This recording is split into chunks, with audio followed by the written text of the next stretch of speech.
Bonjour à tous, merci d'être venus à notre session. C'est juste 30 minutes, alors on n'a pas le temps de rentrer vraiment très à profondeur, mais on va essayer, je vais faire mon possible de bien couvrir l'intelligence artificielle et les enjeux en cybersécurité et les changements. Ce n'est pas une session de conformité c'est plus une session de protection de données et de recherche d'intelligence et de cyberattaques et cybermenaces. Fait que juste pour orienter un petit peu la conversation aujourd'hui. Je vais me présenter. Moi, je suis chez CrowdStrike depuis 2 ans et plus, 16 ans dans l'industrie. Mon nom est Patrick Moubarak. Je suis diplômé ingénieur de McGill Université à Montréal et je travaille en cybersécurité depuis 16 ans et plus. J'ai commencé mon parcours en consultation, réseau et cybersécurité et par la suite pour les manufacturiers de cyber, la protection de données, l'intelligence et la recherche de menaces. Et présentement, je suis rendu conférencier un peu à travers le Canada. Je couvre l'Est du Canada pour CrowdStrike comme ingénieur en pré-vente, ingénieur technique pour la portion technique, les évaluations techniques des clients et la partie vraiment technique du produit. Alors, pour vous présenter rapidement CrowdStrike, on va commencer par notre mission. Alors, je vais mettre un petit peu de côté pour que tout le monde puisse voir l'écran. Alors, c'est qui CrowdStrike? Dans la salle, pas pour dire que vous êtes client, mais qui connaît CrowdStrike en général? Oh, wow! Impressionnant, très cool. Qui a déjà utilisé le produit CrowdStrike Falcon, la plateforme? Parfait, parfait, merci. Et qui connaît notre mission? C'est en anglais. Oh! Alors, la mission, c'est We Stop Breaches. Ça, c'est vraiment le core, le principe de base de CrowdStrike, c'est arrêter les brèches, arrêter les menaces. Pour arrêter une brèche, c'est arrêter une brèche de données, un vol d'identité, un vol de données, une cyberattaque, une menace, un malware, un ransomware.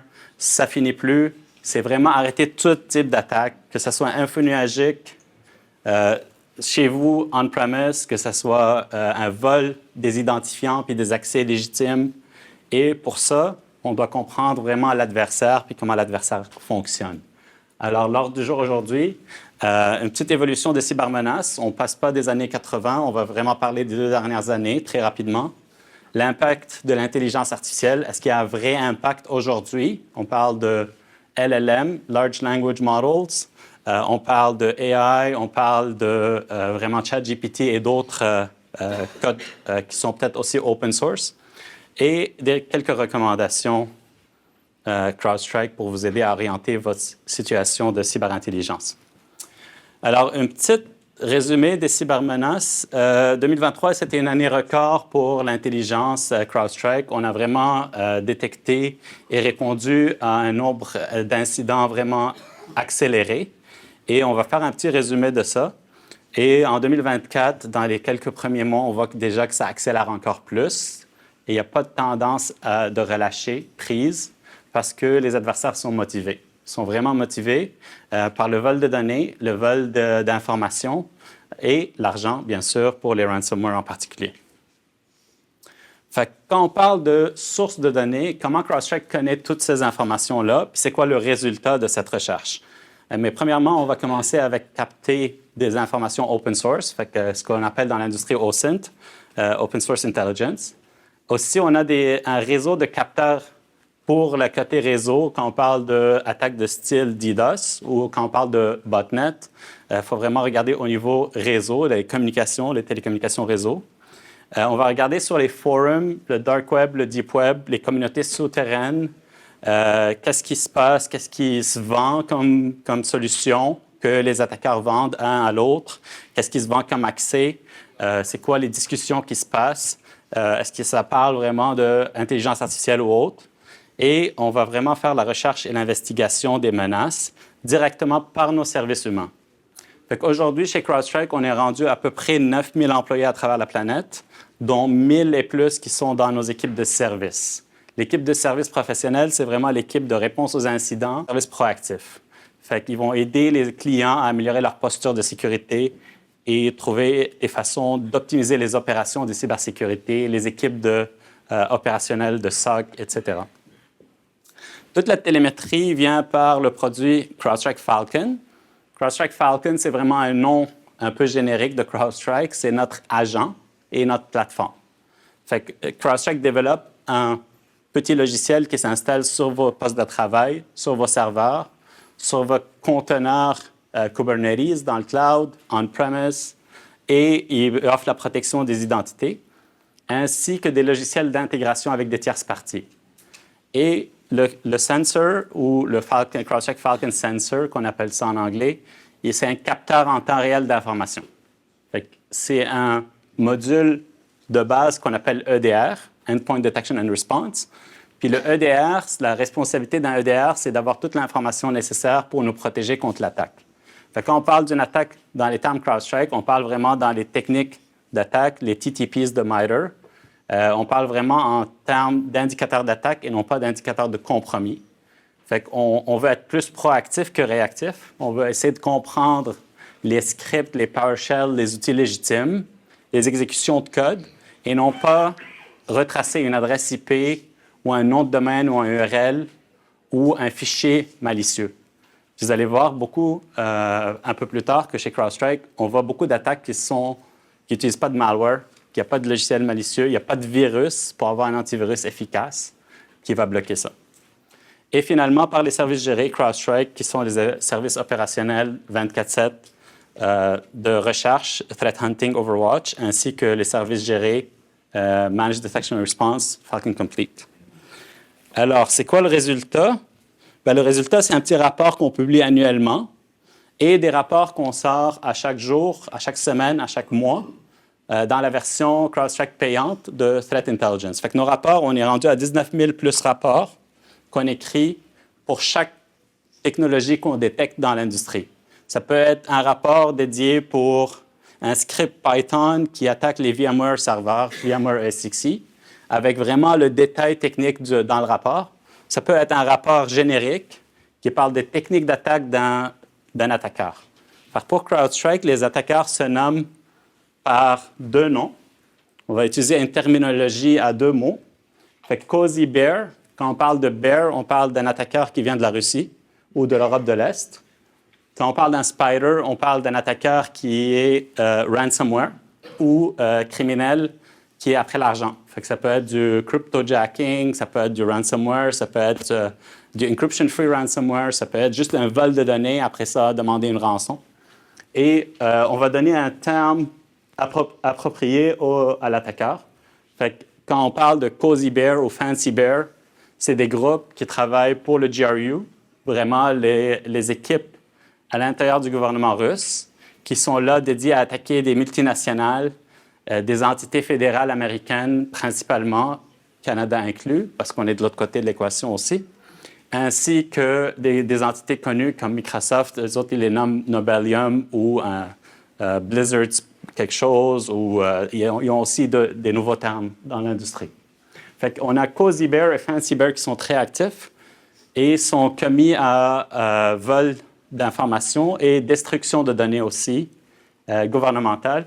Et Scattered Spider, c'est un des plus innovateurs au niveau social engineering ou ingénierie sociale pour rentrer dans les environnements des clients.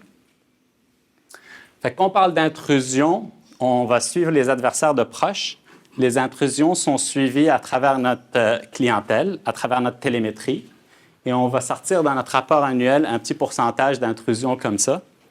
Quand on parle de virus, on parle de logiciels malveillants, on voit que dans 2023, 75% des attaques n'ont même pas utilisé de logiciels malveillants comme porte d'entrée. Alors, c'est sûr qu'il y a encore des vulnérabilités dans des portes d'entrée. C'est sûr qu'il faut patcher et remédier rapidement vos systèmes. Par contre, ce qui fonctionne très bien pour les attaqueurs, c'est les accès initiaux sans malware. Comment on peut faire un accès initial sans malware? Avec des comptes légitimes et des outils légitimes. Alors, on va utiliser vos comptes, vos outils contre vous, vos accès VPN et vos accès remote, ou rentrer par l'ingénierie sociale en appelant l'employé, en prétendant être le département TI et essayer de contourner les défenses et le multifacteur pour entrer dans un environnement. Par la suite, un autre métrique qu'on suit de très proche chez CrowdStrike, c'est le temps d'évasion. Quand on parle de temps d'évasion, c'est vraiment le temps entre accès initial et mouvement latéral. Tout ça, c'est dans notre rapport. Vous pouvez aller sur notre site web et télécharger les données pour savoir vraiment les statistiques de 2023-2024 et l'évolution du temps. Il y a quelques années, ça c'était à 98 minutes. On est rendu aujourd'hui à 62 minutes en temps d'évasion moyen. C'est-à-dire que depuis l'accès initial, la porte d'entrée, jusqu'au mouvement latéral, accès au contrôleur de domaine, vol de données, on est à peu près à 62 minutes. Mais ce qui fait encore plus peur, c'est que le plus rapide était à 2 minutes 37. C'est-à-dire qu'il y a des criminels qui peuvent rentrer avec des accès admin directs dans l'environnement et ils savent où est-ce qu'ils se situent, ils savent comment bouger latéralement dans l'environnement, ils ont les scripts, ils ont les codes déjà prêts et on va voir un petit peu si l'intelligence artificielle va les aider. Principale porte d'entrée pour ces attaqueurs-là, c'est vraiment les accès des identités, les attaques contre les identités et les accès avec ingénierie sociale. Fait que toutes les possibilités sont là. Ils prennent le téléphone, ils appellent quelqu'un. Ils ont des gens qui parlent nativement français, qui parlent nativement anglais. Tout le monde ici a reçu probablement des SMS qui disent Canada Post, Post Canada, UPS, FedEx, du phishing, du SMS phishing, qu'on appelle smishing maintenant. Mais ils ne s'arrêtent pas au vol d'identité. Fait qu'ils vont vous envoyer une page web pour vous demander vos identifiants. Ils vont les capturer. Mais ça ne s'arrête pas juste au mot de passe. Les adversaires sont après les grandes entreprises, certainement quand ils font du big game hunting, qu'on appelle ça. Fait qu'eux autres, ils sont après les clés API, les mauvaises configurations, les secrets encodés dans du code sur GitHub et autres sources publiques, les tokens, vraiment les mots de passe puis les clés d'accès pour la porte d'entrée principale. Fait que si on peut compromettre une entreprise par manière d'une application qui a des privilèges, on peut faire le mouvement latéral plus rapidement. Dans l'année dernière, on a vu Cozy Bear qui font du phishing à travers Microsoft Teams. On a vu ScatterSpider qui font l'ingénierie sociale par téléphone en appelant directement le help desk et faire un reset du multifacteur. Et ça passe aux nouvelles. ScatterSpider, ça passe fréquemment aux nouvelles. Je ne sais pas si vous regardez 60 Minutes. CrowdStrike, on est du point de vue protection des clients. Fait qu'on travaille avec les Five Eyes Nations. Les pays Five Eyes, c'est Canada, États-Unis, Angleterre, Australie, Nouvelle-Zélande. Et ils ont présenté conjointement un cas de ScatterSpider où les attaques étaient vraiment, vraiment sophistiquées et l'ingénierie sociale était vraiment le point d'entrée initial. Une fois situé dans l'environnement, ScatterSpider ont utilisé un groupe de ransomware qui s'appelle Black Cat, que CrowdStrike appelle Alpha Spider parce que le code s'appelle AlphaV. Et Alpha Spider, ils peuvent développer du ransomware qui encrypte des serveurs VMware. Ce n'est pas nécessairement juste après Windows. Okay? Ils vont encrypter l'environnement de toute façon qu'ils peuvent. Fait que s'ils essaient d'encrypter Windows, ils ne réussissent pas, ils vont trouver une autre manière de rentrer par une VM Linux, par un script Python et attaquer les serveurs VMware, vraiment chiffrer le disque directement dans les serveurs. ScatterSpider, Alpha Spider, c'est deux exemples. On a aussi beaucoup d'adversaires qui sont spécialisés dans l'info nuagique, dans le cloud, qui sont après le vol de données dans le cloud. Fait qu'ils vont siphonner les données d'un bucket S3 de Amazon, par exemple, AWS, puis après ça, demander une rançon. Ils ne vont pas nécessairement encrypter le disque ou encrypter des serveurs pour perturber vos opérations.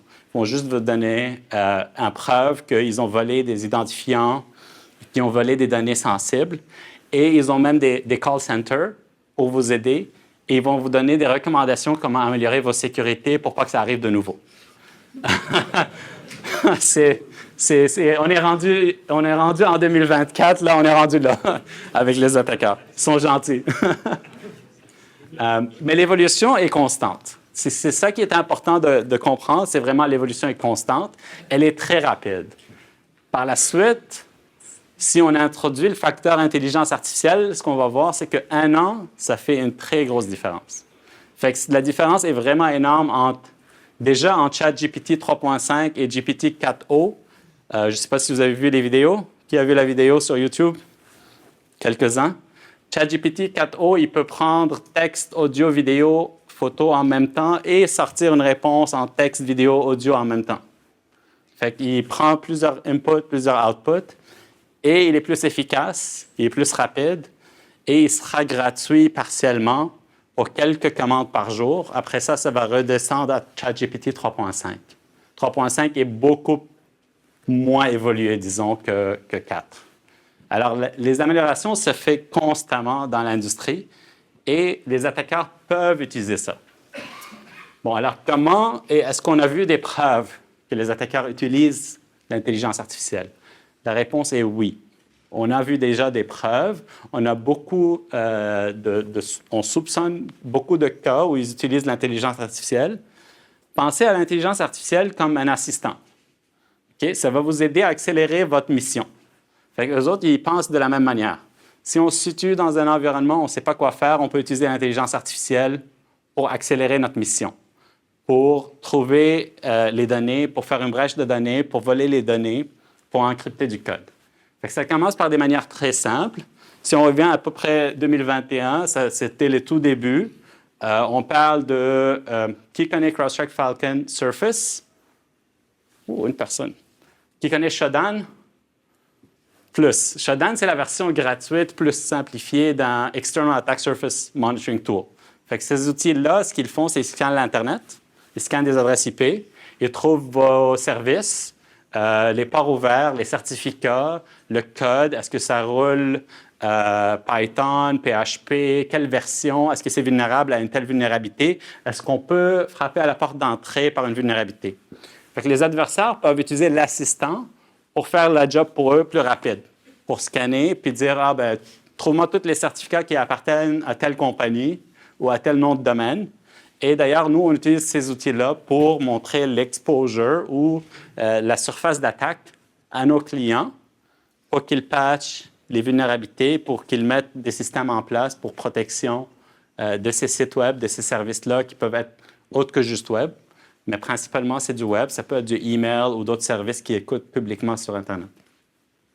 Fait que quand on regarde les attaqueurs, GVA Llama, ça c'est Meta, c'est open source.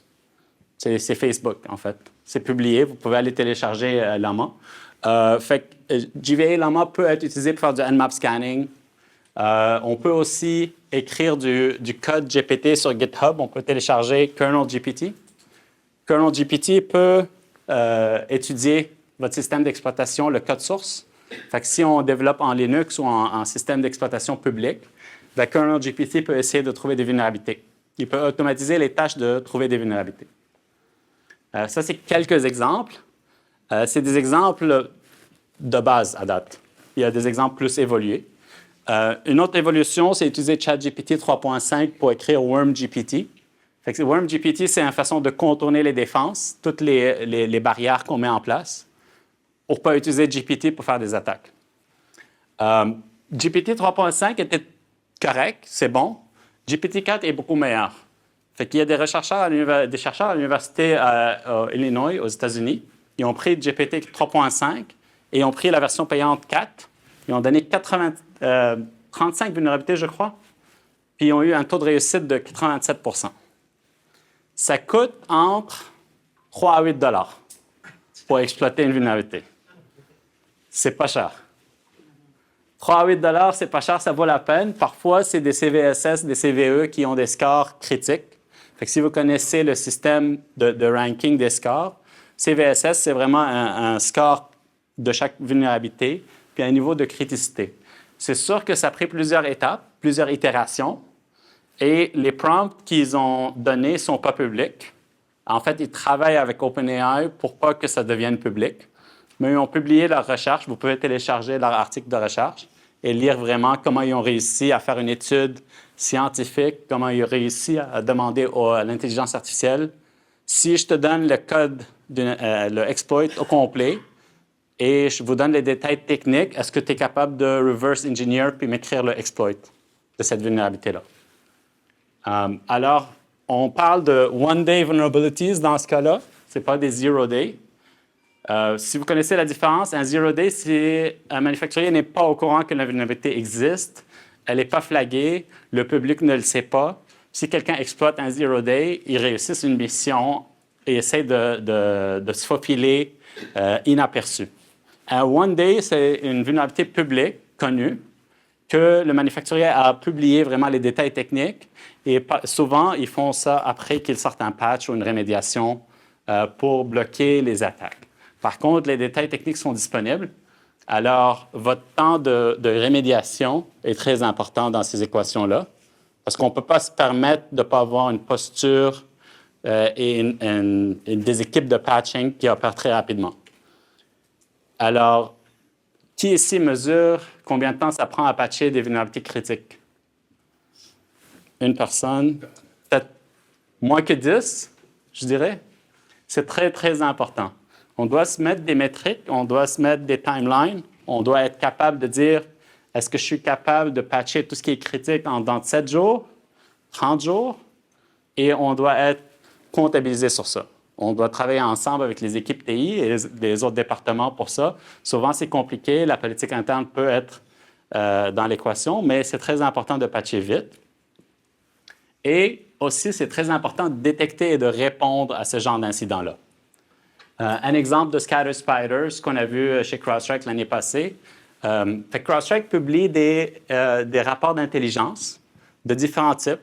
Un tipper, c'est un rapport d'intelligence technique. Dans un rapport d'intelligence, on va écrire vraiment les détails techniques que nos équipes de réponse aux incidents ont détectés dans l'environnement. Disons qu'il y a une brèche et CrowdStrike est apporté pour faire la rémédiation et le clean-up, le nettoyage de la menace, bloquer l'adversaire, aider le client à remédier à la situation, s'assurer que l'adversaire n'est plus dans l'environnement et pour rebâtir aussi les services et remettre les services en production. CrowdStrike va aussi faire l'évaluation du root cause, la cause initiale d'entrée, la porte d'entrée, etc. Et le résultat est souvent un petit rapport anonymisé. On va juste mentionner l'industrie d'opération du client, puis écrire un rapport que d'autres clients peuvent bénéficier. Les équipes des opérations sécurité de nos clients s'abonnent à ces rapports-là. Ils sont capables d'orienter leur recherche basée sur ce que CrowdStrike voit dans l'industrie en temps réel. Alors, nous, on publie chaque rapport. Il y a des indicateurs de compromis. Il y a des TTP, des techniques d'attaque. Il va y avoir les scripts, les noms des lignes de commande. Il va y avoir vraiment les outils utilisés, que ce soit PowerShell, Mimikatz, les comptes légitimes abusés, vraiment comme toute l'intelligence en arrière de cette attaque-là. Ce qu'on a vu l'année passée, c'est un attaqueur qui rentre dans un environnement et est capable d'arriver à tous les comptes utilisateurs dans Azure AD. Azure AD ou Entra ID, c'est vraiment l'identité de Microsoft dans l'info nuagique. Dans Entra ID, il y a un module PowerShell. Puis on est capable de dire à ce module-là, si on a les API, les codes d'accès administrateurs, on est capable d'interagir directement en PowerShell pour sortir tous les users et leurs permissions et leurs accès, tous les groupes, tous les identifiants, etc. C'est très puissant. Par ce module-là, l'adversaire ne savait pas quoi faire exactement dans l'environnement. Alors, sur le côté, il commençait à poser les questions à l'intelligence artificielle. Si je suis dans un environnement et je veux utiliser PowerShell pour chercher telle information, comment je fais? Puis là, l'environnement, il sortait une ligne de code que lui mettait dans PowerShell de l'autre côté. Ligne par ligne, on a suivi l'attaque, puis on a recréé l'attaque dans l'intelligence artificielle. On a posé les mêmes questions, on a fait un peu de reverse engineering du prompt que tu donnes à l'intelligence artificielle. On était pas mal certain que c'était le open source Llama 2 70B. Le 70B, c'est vraiment les données qui sont utilisées pour faire la formation du module LLM. C'est vraiment ça indique un petit peu la puissance de l'algorithme, mais pour Llama 2, c'est 70B le plus puissant, mais c'est open source. Alors, tout ce que ça coûte à l'adversaire, c'est d'être capable de rouler le produit open source chez lui, puis poser des questions à l'intelligence artificielle. Et si tu ne sais pas ce que tu fais dans l'environnement victime, ben tu peux, peut-être l'intelligence artificielle va accélérer ta mission. Et il était capable de domper toutes les listes des comptes et leurs permissions. C'est ça. Ce n'est pas nécessaire qu'ils ont eu accès au mot de passe, mais s'il y a des comptes déjà compromis ou si on veut juste se trouver une autre cible, une autre victime ou un nom d'employé et des informations sensibles, mais par ces manières-là, on peut les trouver, puis après ça, aller appeler l'employé et faire plus d'attaques de type social engineering. Un autre sujet de conversation, les deepfakes. Ça, c'est très, très récent. On parle de février 2024, l'attaque en vraie vie qui s'est passée avec la dernière attaque de deepfake. Deepfake, c'est le principe de créer une photo, une vidéo ou de l'audio, mais vraiment réel que l'humain n'est pas capable de savoir que c'est pas la vraie personne. Donc, on est capable aujourd'hui de faire des conversations complètes en mode vidéo avec des deepfakes. C'est pas nouveau. C'est nouvellement populaire. C'est beaucoup plus puissant aujourd'hui, c'est sûr. Et c'est utilisé pour de vrai. Fait on est capable de trouver des outils. Fait que si on ne sait pas où trouver ces outils-là, ben, on peut aller sur des forums puis poser la question. J'ai besoin d'un outil deepfake pour faire une vidéo de 2 minutes. Qu'est-ce que vous me recommandez? C'est ce genre de questions qu'on surveille sur les sites web, que ce soit des forums ouverts comme Reddit ou que ce soit sur le dark web ou des marketplaces où il y a des gens qui vont vendre ce style d'accès ou ce style d'information ou discuter de ces informations-là. Si vous voulez un abonnement payant, on a trouvé 3 ou 4 options qui ont des prix entre 5 et 30 $ par mois. Fait que c'est possible d'avoir des abonnements payants, des compagnies qui font ça, des deepfakes, ou le logiciel qui va générer un deepfake. On peut faire des vidéos live aujourd'hui en mode deepfake. Et le résultat, c'est une perte de 25 millions de dollars pour une compagnie. Fait que, en vraie vie, en février, c'est sorti publiquement et là, ils viennent de le nommer récemment, il y a quelques jours. Je n'ai pas mis le nom de la compagnie, mais quelqu'un a appelé un employé. Il a prétendu être le Chief Financial Officer. Fait que vraiment, le responsable de toutes les finances de l'entreprise. En mode deepfake, il a réussi à faire 13 et plus transactions d'une somme totale de plus que 25 millions de dollars américains en vol de données. Question. Plus loin que ça, c'était pas une seule personne qui a appelé, c'était une rencontre avec entre autres le CFO et 12 ou 13 générés par deepfake. Ouais. Puis, il y a des conseils pour répondre à ça. Il y a quelques conseils pour répondre à ça. J'ai vu dans les nouvelles des conseils genre demande à la personne de faire ça ou de switcher de bord ou de se tourner. Puis là, essaye de trouver s'il y a des pixels qui manquent ou que ça glitch. Bien, il va dire que c'est mon Internet qui est mauvais ou il va juste enlever sa caméra. C'est possible. Il faut faire attention. Il y a des vrais dommages. En tout cas, ça, c'est une des situations de deepfake, mais c'est sûr que ça, c'est une qu'on connaît publiquement. Puis nous, ce qu'on va faire, c'est qu'on les suit de proche, puis on surveille les deep forums, les dark websites pour ce genre d'informations-là. Est-ce que les adversaires utilisent ça pour attaquer des compagnies et faire du malware, du ransomware ou de vol de données? Ou juste un scam financier, c'est beaucoup plus simple parce que si tu réussis à convaincre la personne de transférer l'argent à un autre compte bancaire, il faut juste que tu caches tes traces de ton compte bancaire pour pas qu'il te retrouve. Idéalement, il faut que tu sois basé dans un pays qui ne va pas te ramener au Canada ou aux États-Unis pour être poursuivi.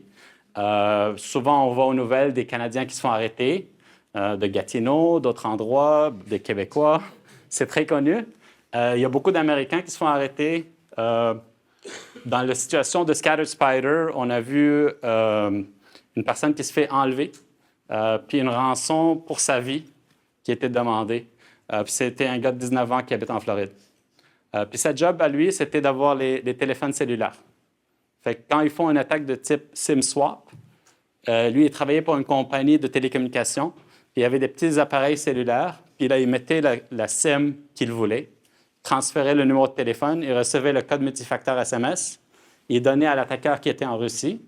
Après ça, il a enlevé la carte SIM pour qu'on ne le trouve pas où est-ce qu'il habite, puis qu'on ne le retrouve pas. Mais il s'est fait enlever, puis demander pour rançon pour sa vie. Puis là, il est en prison. Encore une fois, ça passait aux nouvelles dans les quelques derniers mois. Et ça continue. Ça ne finit pas. Les histoires, ça continue. Fait qu'en gros, il me reste 45 secondes. Je vais faire ça vite. Mais ce n'est pas toutes des mauvaises nouvelles. En fait, on peut vous aider, pas juste CrowdStrike. Il y a beaucoup de leaders dans l'industrie qui peuvent vous aider. Fait que comment on peut être prêt? Comment on peut se préparer? Qu'est-ce qu'on peut faire? C'est sûr que soyez proactifs. La première recommandation que je donne aux gens, c'est qu'il ne faut pas attendre que ça devienne un vrai problème, que ça devienne majeur, que ça vous impacte à vous. On a tous des assurances d'auto, on a tous pas mal des assurances habitation.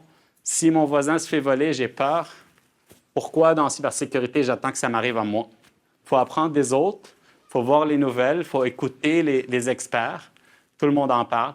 Fait que soyez prêts, protégez vos identités, identifiez votre exposure, votre risque. Est-ce que vous savez qu'est-ce qui est exposé à l'Internet? Comment? Quelles sont les vulnérabilités critiques dans votre environnement? Est-ce que vous avez un plan de match pour ça?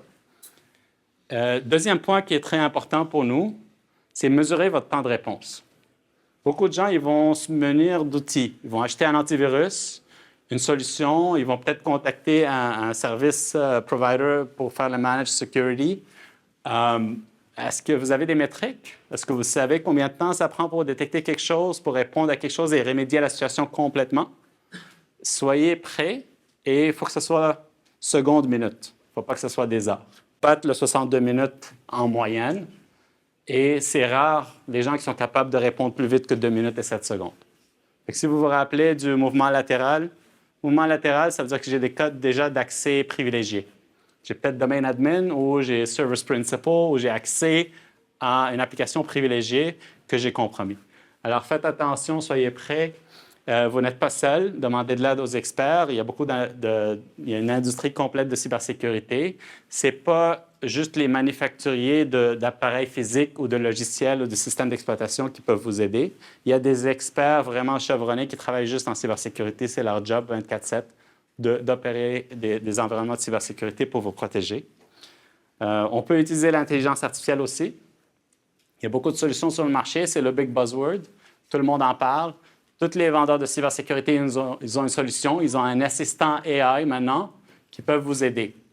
Dans notre cas chez CrowdStrike, notre assistant, il prend toutes les détections, que ce soit identité, cloud, endpoint. Il prend toute la télémétrie de tierces parties, email, firewall, web, etc. Et il fait un résumé de l'incident au complet.